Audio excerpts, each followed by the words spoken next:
안녕하세요. 오늘도 사연살롱을 찾아주셔서 감사합니다. 30대 중반 여성이에요.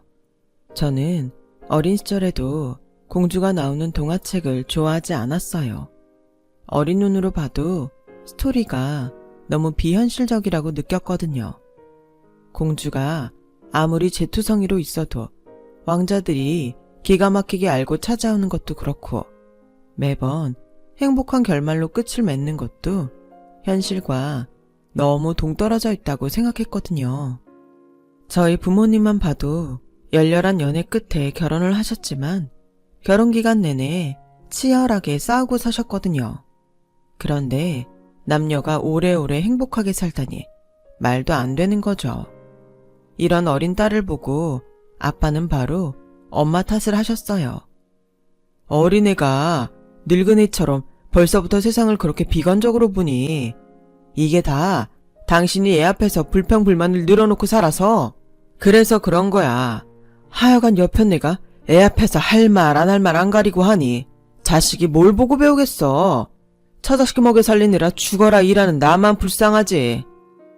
아이고 누가 들으면 당신이 매달 기백은 벌어다 주는 줄 알겠네. 고작 쥐꼬리만한 월급 갖다 주면서 툭 하면 생색은 다른 집 남자들은 당신의 월급의 2배, 아니 3배는 더 벌어다 주면서도 아내 귀한 줄 알고 자식 교육에도 얼마나 신경 쓰는지 알아? 인간이 툭 하면 반찬 투정이나 하고 사람들 앞에서 자기 와이프 깎아내릴 줄만 알지. 도대체 당신이 가장으로서 제대로 하는 게 뭐야? 입 있으면 말해봐. 늘 이런 식으로 흘러가곤 했어요. 그래서 일찌감치 저는 결혼이 아닌 독신주의를 택하게 되었죠. 거기다 제가 천성에 의심이 많아서 사람을 잘 믿지 못하거든요. 그러니 연애가 제대로 될 턱이 있나요? 하지만 이런 단점에도 불구하고 살면서 성격덕을 본 적도 있어요. 바로 사기를 당한 적이 없다는 거였죠.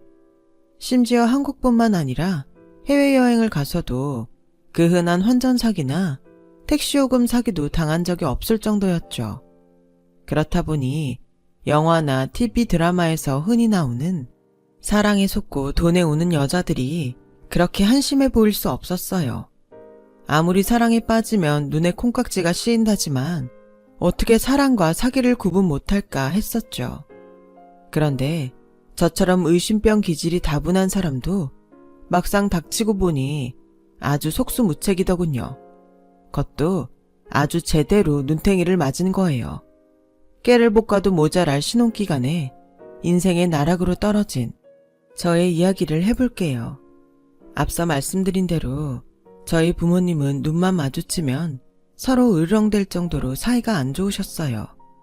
마치 전생의 원수가 만나 산 것처럼 싸움이 끊이지 않던 부모님은 제가 중학교 2학년이 되던 무렵 결국 이혼을 하고 말았어요. 솔직히 놀랍지도 않더라고요. 시기가 언제냐가 관건이었을 뿐 두 분의 이혼은 전부터 기정사실처럼 받아들이고 있었으니까요. 그런데도 부모님께서는 사춘기 딸이 당신들의 이혼으로 인해 혹여 삐뚤어지지 않을까 노심초사하셨어요. 이혼을 앞둔 상황에도 저를 위해 제주도로 마지막 가족여행을 떠나셨을 정도였거든요. 그때 제주도에서 보낸 3박 4일 기간이 제가 기억하는 한 부모님이 말다툼 한 번 없이 조용히 지낸 기간이었어요. 평소와는 너무도 다른 분위기에 저는 두 분의 이혼을 감지했던 것 같아요. 아무도 부모님은 마지막으로 부모로서 자식한테 단란한 가정의 기억을 남겨주고 싶으셨던 거겠죠. 제 예상대로 여행에서 돌아온 다음날 부모님은 저를 불러 당신들의 이혼 사실을 전해주었어요. 내용은 드라마나 영화에서 나오는 흔한 레퍼토리였죠. 비록 우리는 이혼을 하지만 엄마 아빠는 우리 딸을 영원히 사랑한다는 그런 고리타분한 얘기요. 그러면서 한마디 더 덧붙이셨어요. 저를 위해 헤어지는 거라고요. 아빠가 미안해. 가정을 지키려고 노력은 했지만 쉽지 않더라. 비록 지금은 엄마 아빠의 이혼이 혼란스럽고 받아들이기 힘들겠지만 따지고 보면 이게 우리 정원이를 위한 길이기도 해. 늘 싸움만 해대는 부모 밑에서 자라는 것보다는 차라리 한쪽 부모 밑에서 사는 게 나을 것 같았거든. 지금은 받아들이기 힘들지 모르겠지만 나중에 네가 크면 그땐 엄마 아빠를 이해할 수 있을 거야. 아빠는 평소와 달리 나직한 목소리로 차분하게 얘기해 주셨어요. 하지만 아빠의 노력에도 불구하고 저에게는 그저 이기적인 부모의 어설픈 변명 정도로만 느껴졌었죠. 부모의 이혼으로 제 인생이 크게 변하지는 않았지만 생활은 전과는 많이 달라졌어요. 결혼한 이후 줄곧 전업주부로 살던 엄마가 일을 해야 했기에 전처럼 혼자 집안일을 할 수가 없었거든요. 그래서 제가 엄마를 도와 집안일을 해야 했어요. 그렇다 보니 전처럼 방과 후에 친구들과 놀러 다닐 시간이 없었어요. 학원에 다녀오면 아침을 먹고 남겨둔 설거지와 청소, 빨래를 해야 했거든요. 아침에 나가서 밤 10시가 넘어서야 돌아오는 엄마는 늘 집에 돌아올 땐 기진맥진해서 씻지도 않고 쓰러져 잠드는 날이 많았어요. 그래서 제가 엄마를 돕지 않으면 안 되었거든요. 그렇게 한 3년쯤 살았을까요? 처음부터 엄마의 결혼을 반대하셨던 외할아버지가 우리 집에 와보시곤 안 되겠다 싶으셨는지 엄마랑 저를 외가로 불러들이셨어요. 외할아버지는 지방 유지로 재산이 꽤 많으셨는데 엄마가 다니던 대학도 때려치고 학벌도 돈도 없는 빈털터리 남자랑 결혼을 하겠다고 하자 엄마와 연을 끊고 사셨던 거죠. 그러다 외삼촌을 통해 엄마의 이혼 소식을 접하시곤 찾아오셨던 거예요. 귀하게 키운 딸이 이혼녀가 돼선 식당 일을 하며 어렵게 사는 모습을 보시고는 억장이 무너지신 거죠. 그래서 다음날 바로 사람을 시켜 저희 짐을 외가로 옮기셨어요. 엄마한테는 일을 그만두라고 하셨고요. 외할아버지 댁에는 외삼촌 내외가 함께 살고 있었는데 엄마랑 제가 불편할까봐 외할아버지는 외삼촌 내외를 분가시키셨어요. 남은 인생은 딸이랑 같이 보내겠다고 하시면서요. 하지만 외숙모는 한사코 분가를 거절하시더라고요. 나중에 알고 보니 외할아버지 재산을 저희 엄마한테 뺏길까봐 그게 겁나서 그랬던 거더라고요. 사실 그 마음도 이해는 갔어요.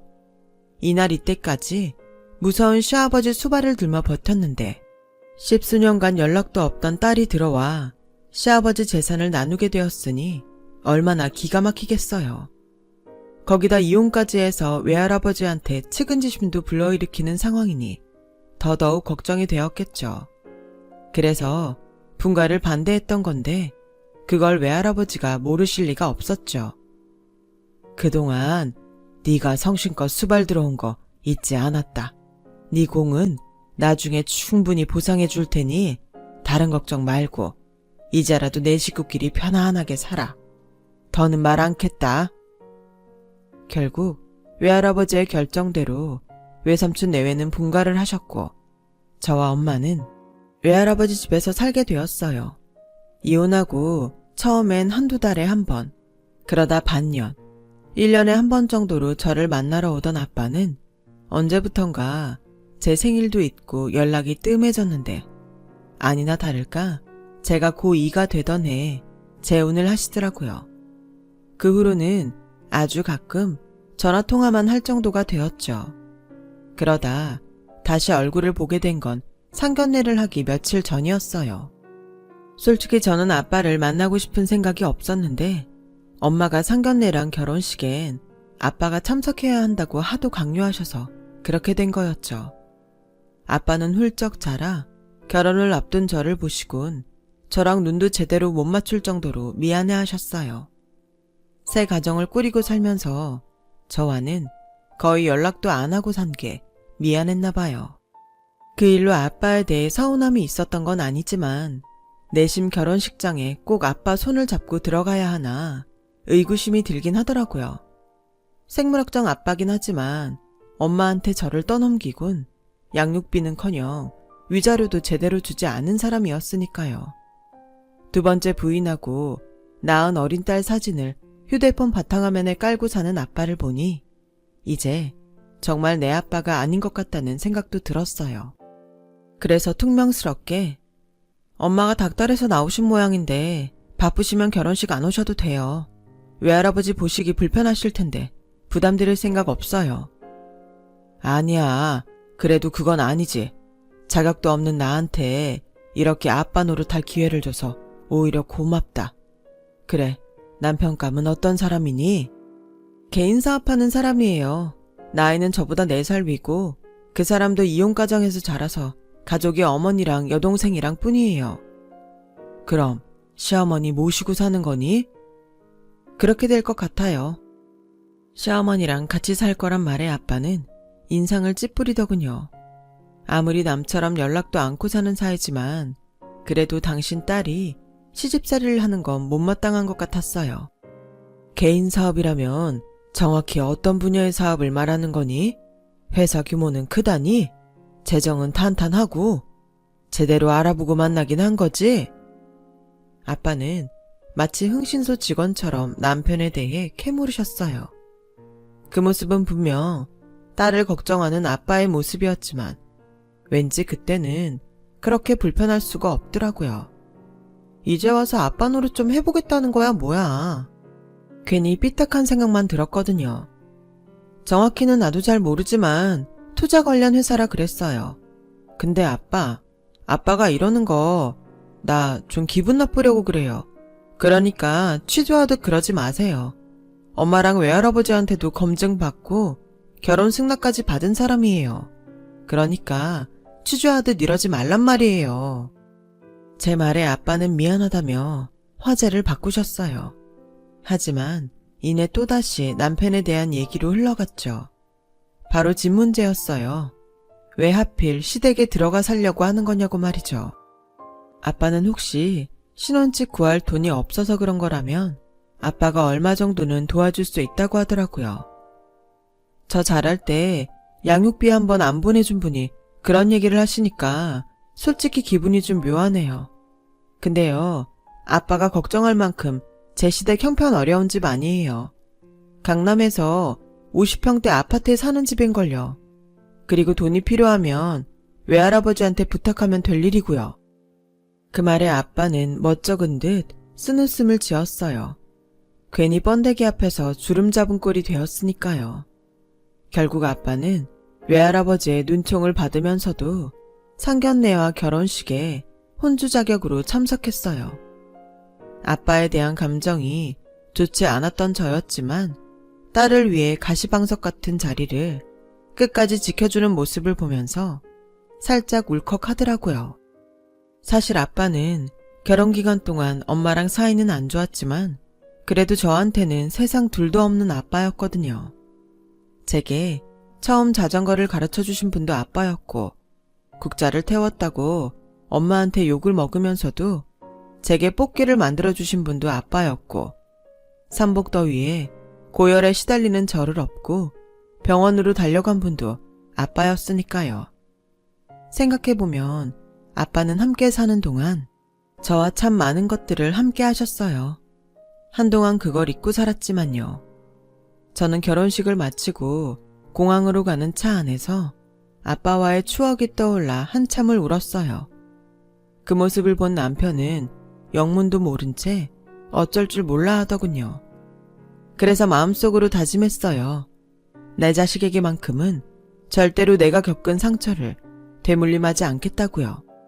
부모의 이혼으로 자식이 받을 상처와 자신을 그토록 사랑해 주었던 부모를 미워하는 일은 없게 하겠다고요. 그때부터 내 결혼 생활의 목표는 내 인생에 이혼은 없다 였어요. 걱정에 가까운 제 다짐을 한 방에 날려준 건 남편이었어요. 개인 사업을 하던 남편은 가정적인 사람이었어요.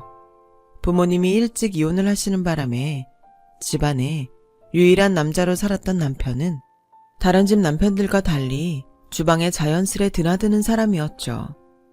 제가 커피를 부탁하지 않아도 아침에 먼저 일어나 커피를 내려주고 샌드위치나 핫케이크를 만들어주곤 했어요. 어머님은 그런 아들을 만류하기는커녕 제가 설거지라도 할라 치면 시누이를 불러 시키곤 하셨고요.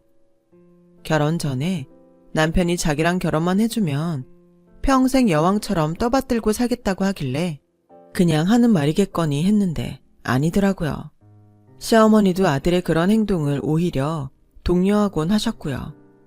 남들이 말하는 고부간의 갈등이나 시월드는 저와는 상관없는 것처럼 보였어요.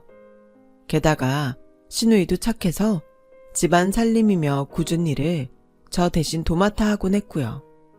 시댁 식구들의 사랑을 한 몸에 받고 살다 보니 이 남자를 못 만났으면 어쩔 뻔했나 하는 생각까지 들더군요. 독신을 고집하던 지난날이 아깝게 느껴질 정도였죠. 그러던 어느 날이었어요. 막 잠자리에 들었는데 남편이 심각한 표정으로 그러는 거예요. 여보, 할아버지께서 사주신 아파트 말이야.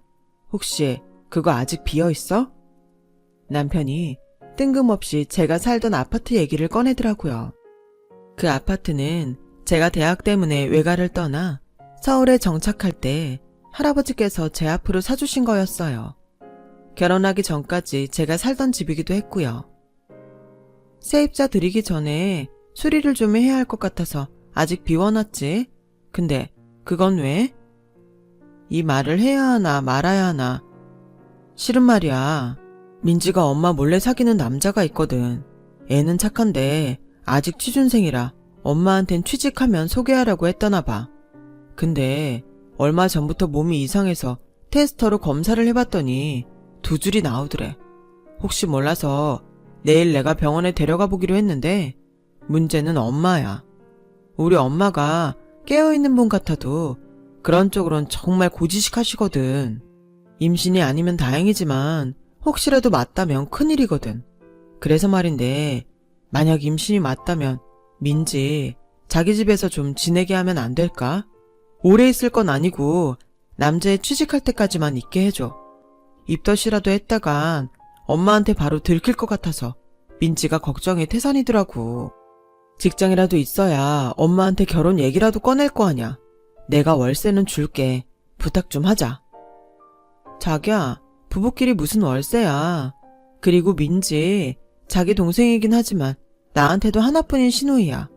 안 그래도 나 대신 살림까지 도맡아 해주고 있어서 미안하던 참인데 내가 그 정도도 못 해주겠어? 그러니까 그런 걱정은 하지도 마. 대학교 4학년인 시누이의 임신 소식에 놀라기도 했지만 그때는 일단 시누이 걱정부터 되더라고요. 다음날 회사에 출근한 저는 근무 시간 내내 남편의 전화를 기다렸어요. 그리고 드디어 연락이 왔는데 임신이 맞더라고요. 뭐? 벌써 10주나 됐다고? 그럼 2달 반이나 됐다는 얘긴데 금방 배 불러오겠네. 어떡해? 내 말이 민지가 생리불순이 심해서 일찍 눈치를 못 챘다네. 그나저나 일을 어쩌냐? 엄마 알면 까무러치실 텐데 미치겠네. 자기야, 일단 오늘 바로 민지를 자기 아파트로 옮겨야 하니까 아파트 번호키 비번 좀 알려주라. 엄마 문화센터 가신 사이에 내가 얼른 집으로 가서 민지 짐 빼다가 옮기게. 결국 우려하던 일이 현실이 되자 우리 부부는 어머님 몰래 시누이를 제 아파트로 옮겼어요. 그리고는 어머님한테는 시누이가 전화해서는 동기들과 함께 교수님을 따라 남해로 봉사활동 떠난다고 했고요. 그런 거짓말로는 길게 시간을 벌 수는 없겠지만 일단은 별 도리가 없었어요. 임신한 시누이를 혼자 내버려 두는 게 걱정이 됐지만 아직 시집 온 지 불과 반년도 안 된 제가 집으로 찾아가면 시누이도 불편할 것 같아서 일단은 남편한테 모든 걸 맡겼어요. 대신 그동안 시누이가 하던 일을 제가 도맡아 하게 되었죠. 그동안 몰랐는데 직장일 하랴 퇴근 후 살림하랴 몸이 10개라도 모자랄 판이었어요.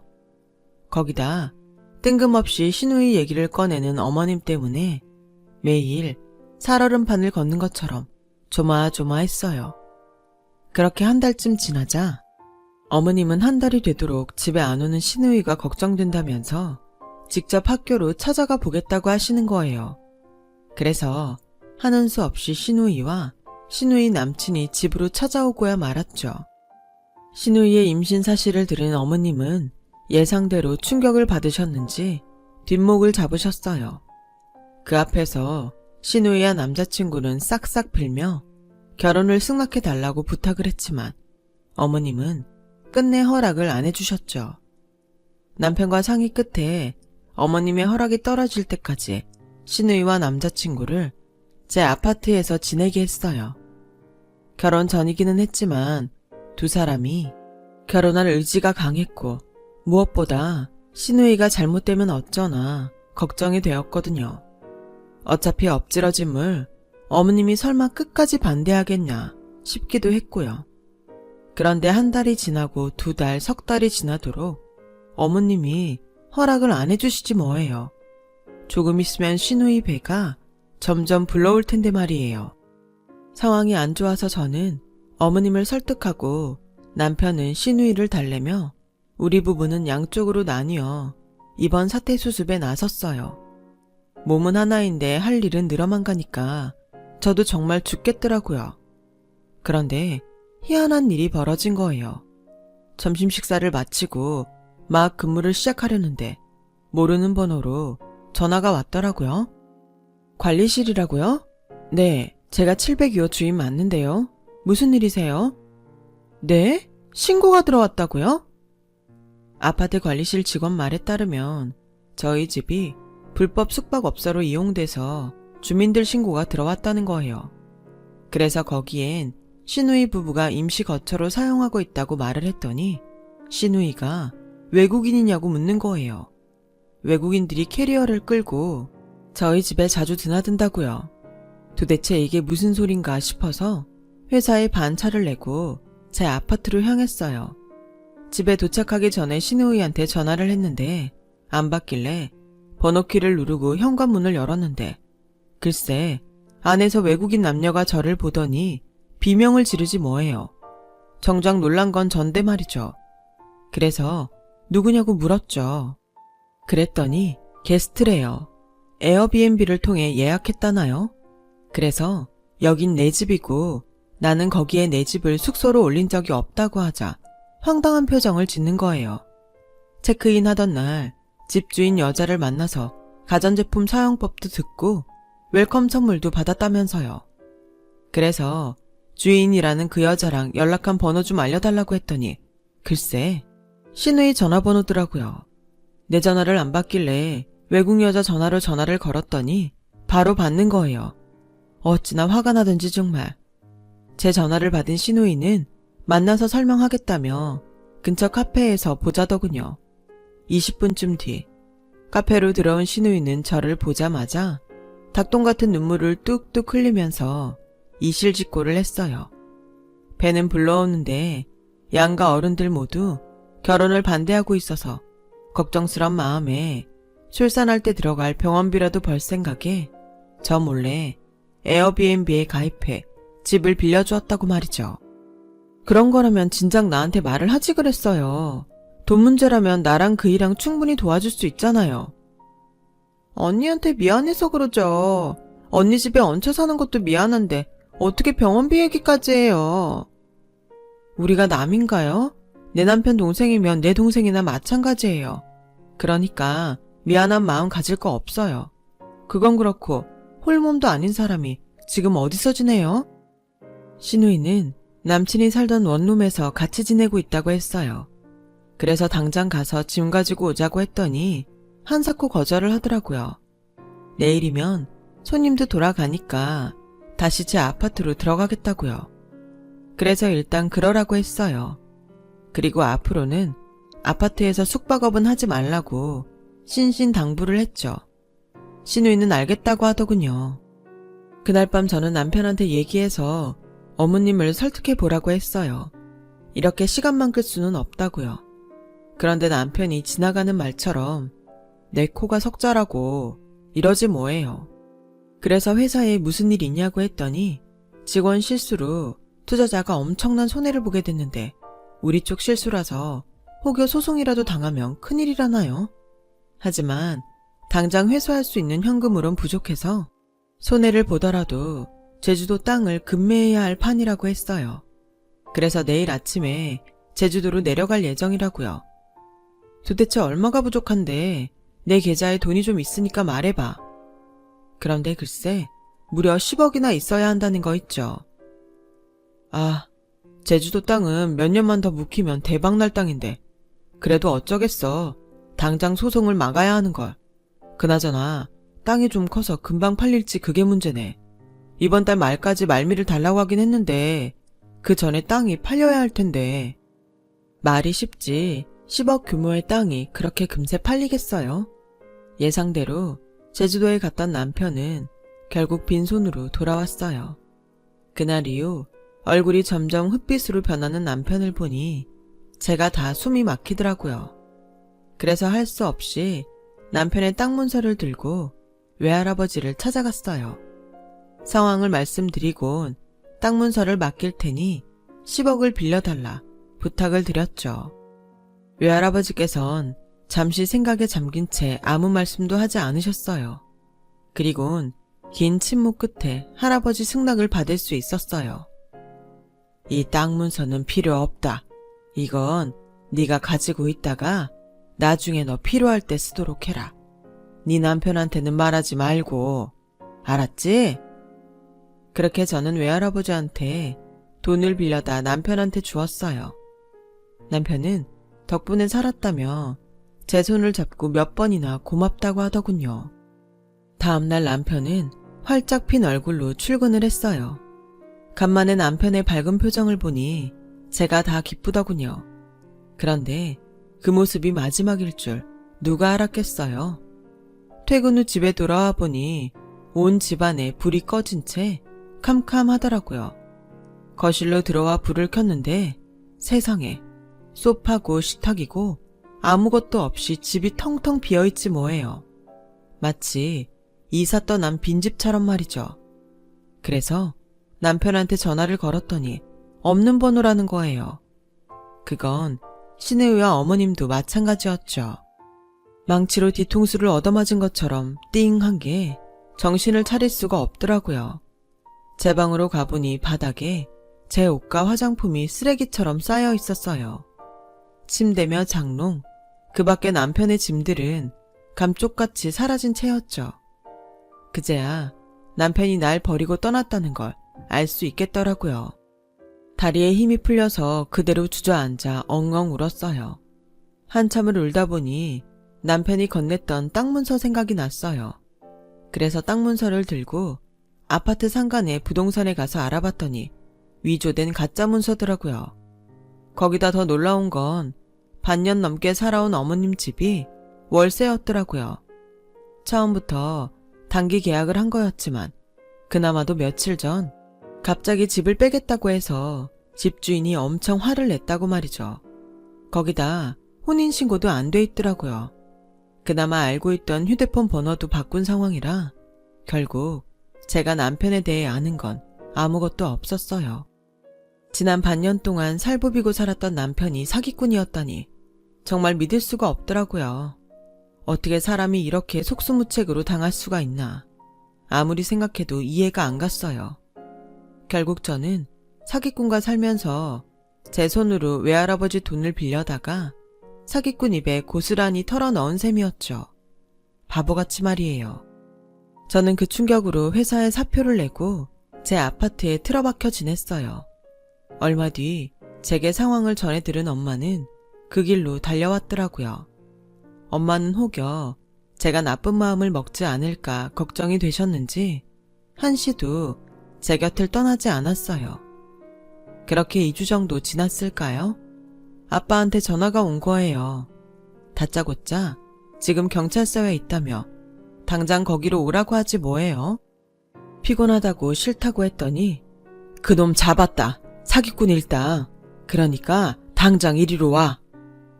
정확한 이름조차 모르는 사람이 작정하고 숨었는데 무슨 수로 찾냐 싶었지만 속는 셈 치고 엄마와 함께 경찰서로 가봤어요. 그랬더니 정말 남편과 시어머니, 시누이가 나란히 앉아서 고개를 푹 숙이고 있지 뭐예요. 처음부터 남편 직업이 뚜렷하지 않은 게 의심스러웠던 아빠는 업체에 부탁해 남편 뒷조사를 하고 있었고 뒤를 추적해 일당을 소탕한 거였죠. 민지야, 아빠가 뭐라 그랬어. 의심이 독이 되기도 하지만 잘 쓰면 약이 될 수도 있다고 했잖아. 넌 나 닮아서 의심도 많은 녀석이 어쩌자고 이런 사기꾼한테 속아. 아빠 말을 듣고 보니 생각이 났어요. 어릴 때 엄마가 자주 했던 중국놈 빤스를 뒤집어 입었나? 어쩜 이렇게 부녀가 똑같이 의심이 많은 건지 라는 말이요. 사실 제가 의심이 많았던 건 다 아빠를 닮아 그런 거였거든요. 어릴 땐 엄마의 그 말이 그렇게 듣기 싫었는데 지금에 와서 그 덕을 보게 될 줄 누가 알았겠어요. 이젠 더 이상 내 아빠가 아니라고 생각했는데 딸을 위해 긴 시간 동안 제 주변을 살펴주시다니 역시 세상엔 내 부모만큼 나를 아껴주는 사람도 없다는 생각이 들었어요. 생각이 거기까지 이르자 나도 모르게 아빠 품에 달려들어 펑펑 울고 말았죠. 아빠는 그런 제 등을 쓰다듬어 주시며 어린아이 어르듯 괜찮다고 내 잘못이 아니라고 위로해 주셨어요. 아빠 덕분에 사기꾼 일당도 잡고 잃어버렸던 돈도 찾은 저는 남편놈이 써버린 4천만 원을 채워 외할아버지께 돌려드렸어요. 그리곤 종종 아빠한테 전화해 안부 인사도 하고 있어요. 현재 남편과 시어머니, 시누이는 결혼 사기와 공문서 위조 등 여러 제목으로 형사 고발된 상태예요. 거기다 이번 사건을 조사하던 형사가 저와 비슷한 수법으로 사기를 당한 피해자를 몇 건 더 발견한 덕분에 사기꾼 가족의 형량과 벌금은 더 늘어날 거라고 하더라고요. 남의 등쳐먹고 살려는 자들의 말로가 이렇다는 걸 보여주듯 말이죠. 그런 의미에선 인생은 뿌린 대로 거둔다는 진리를 새삼 깨닫게 되네요. 제 사연을 들어주셔서 감사합니다. 주변에 좋은 분과의 인연이 가득하시길 바랍니다. 행복하세요. 여러분, 사연 댓글에 응원과 현명한 조언 부탁드려요. 좋아요와 구독은 저에게 큰 힘이 됩니다. 오늘도 좋은 일 가득하세요.